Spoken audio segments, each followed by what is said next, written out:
আপনাদেরকে এখন চেষ্টা করতে হবে ওই ষড়যন্ত্র যাতে না করতে পারে, আপনারা ঢুকে দেন, কারণ ছাত্ররা আমার কথা হলো আজকে যে প্রধানত একটা দাবি উঠেছে যে অটোরিকশা বন্ধ করে দেওয়া হোক। এটার মূল কারণ হলো পায়ে চালিত রিক্সা পাকিস্তান আমল থেকেই চলছে এবং মানুষ গ্রাম অঞ্চলের ঢাকা শহরের যত জায়গার গরিব মানুষ, কৃষকের ছেলে, কৃষকের সন্তান কেউ জন্মগতভাবে রিক্সা চালায় নাই, বাধ্য হয়ে কাজ না পেয়ে রিক্সা চালায়। তবে এই রিক্সা চালকদের বর্তমানে 3 থেকে 400 টাকা রুজি করা অত্যন্ত কষ্টকর হয়ে দাঁড়িয়েছে।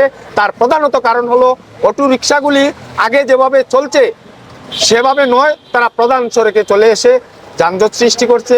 আর কত হইলো পায়ে রিক্সা চালকদের 50 টাকার ভাড়া তারা 30 টাকায় চলে যাচ্ছে, 20 টাকা ব্যবধানে। যদি 10 টাকা ব্যবধানে যাইতো তারাও চলতে পারতো, পায়ে রিক্সা চালকরাও চলতে পারতো।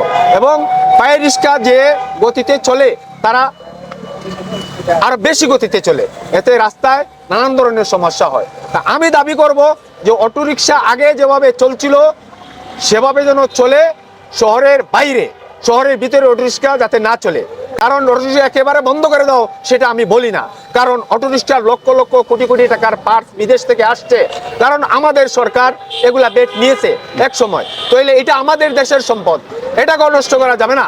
এই অটোরিকশা চালিয়ে লক্ষ লক্ষ ফ্যামিলি, লক্ষ লক্ষ পরিবার চলতে আছে, তাদেরকে আমরা কি একবেলা ভাত দিতে পারবো না। আমি একথা কখনো বলবো না যে তারা বন্ধ করে দেব, আমি বলবো একটা শৃঙ্খলার মধ্যে দিয়ে যাতে পায়ে রিক্সা চালক ভাইদের সমস্যা না হয় আর তাদেরও সমস্যা না হয়, এই ধরনের করে তারা সিটির বাইরে একটা মীমাংসার মাধ্যমে তারা ওরা শ্রমিক রিক্সা, কথা কিন্তু একটাই, রিক্সা, এটা পায়ের রিক্সা, এটা অটো রিক্সা, সবটাই আমাদের দেশের সম্পদ।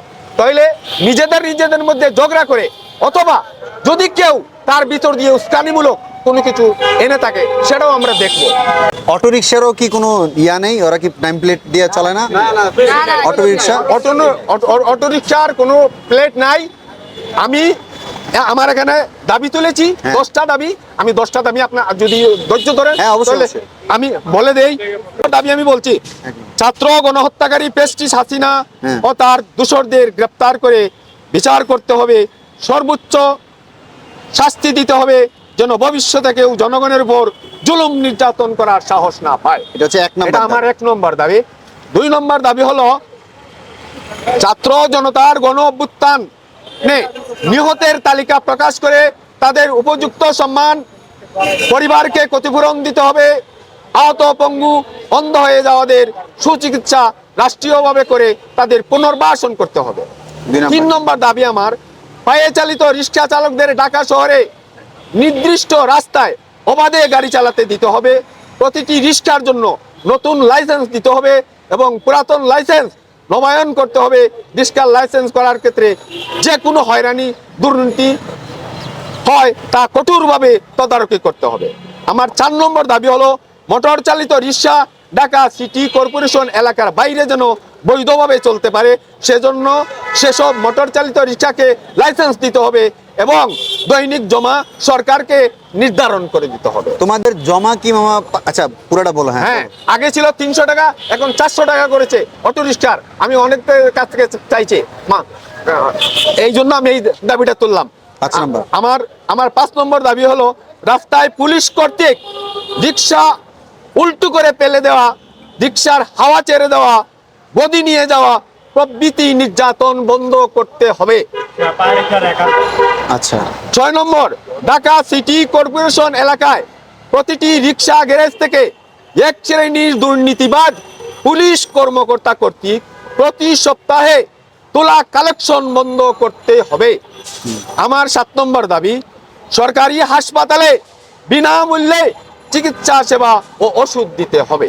আচ্ছা, তাহলে আমার 8 নম্বর দাবি, বাস্তুহারা জনগণকে পরিবার পরিজন সহ বসবাসের জন্য রাষ্ট্রীয় উদ্যোগে স্বাস্থ্যসম্মত বাসস্থান নির্মাণ করে দিতে হবে। ঢাকার সকল বস্তিতে বৈধভাবে বসবাস করার জন্য প্রয়োজনীয় ব্যবস্থা করতে হবে। বিদ্যুৎ, পানি, গ্যাস বৈধ লাইন দিতে হবে, নয় সভা সমাবেশ মিছিল করার বাধা দেওয়া চলবে না। 5ই আগস্ট রাষ্ট্রীয়ভাবে ফ্যাসিবাদ উচ্ছেদ দিবস হিসেবে পালন করতে হবে। ঢাকা মহানগর রিক্সা ভ্যান মজদুর ঐক্য ঢাকা অঞ্চল। এটা হচ্ছে তোমাদের মানে দাবি। এগুলি আমার দাবি। এখন বৈষম্য বিরোধী ছাত্র আন্দোলনের যারা আছে তারা বলছে ওদেরকে 1 মাস সময় দেয় যেন তোমাদের এই নিয়মটা তারা কাজে লাগাইতে পারে, কারণ দেশের অবস্থা বন্যায়, চারদিকে ডুবি ডুবি অবস্থা, সেটা বুঝতে হবে। এই কারণে আমি বলতেছি যে আজকে তোমরা আন্দোলনে নামছো, এর পিছনে কোনো উস্কানিমূলক পিছনে কিছু আছে কিনা সেটা। এর পিছনে যদি কোনো ধরনের, আমি জানি যে কোনো উস্কানিমূলক নেই, যদি কোনো ধরনের উস্কানিমূলক আসে আমরা টের পাই, তাহলে এটা আমরা প্রতিহত করব। কেন এখন তো দরকার না, এখনই না, আপনারা এখন নতুন সরকার তাদেরকে সহযোগিতা করবেন। গঠন করছে, অনেকে ষড়যন্ত্র নিগানে আসতেছে, আপনাদেরকে এখন চেষ্টা করতে হবে ওই ষড়যন্ত্র যাতে কেউ না করতে পারে। আপনারা রুখে দেন, কারণ ছাত্ররা কেবল তাদের সফলতা আসছে, অনেক ছাত্র আহত এখন হাসপাতালে আছে, তাদের দেখতে যান। আপনার বন্যায় ফেনীতে যান, আপনার নোয়াখালীতে যান, তাদেরকে আগে এই দেশের মানুষকে উপকার করেন। আমি আহ্বান জানাবো যারা দিনমজুর, যারা রিক্সা চালান, যারা অটো চালান, বর্তমানে যে ব্যাপকভাবে ঘরে ঘরে সবাই 5 টাকা 10 টাকা করে যখন ওই ছাত্ররা বক্স নিয়ে আসে তাদের বক্সে ফেলার চেষ্টা করবেন। আমাদের সবাইকে সবার জন্য সাথে দাঁড়াতে থাকতে হবে। হবে। আচ্ছা, আমাদের দাবি একটাই, অটো রিক্সা ঢাকা সিটিতে চলবে না। এটা তোমাদের দাবি। সিটির বাইরে চলবে, আচ্ছা। কিন্তু ঢাকা আগে চলবে না।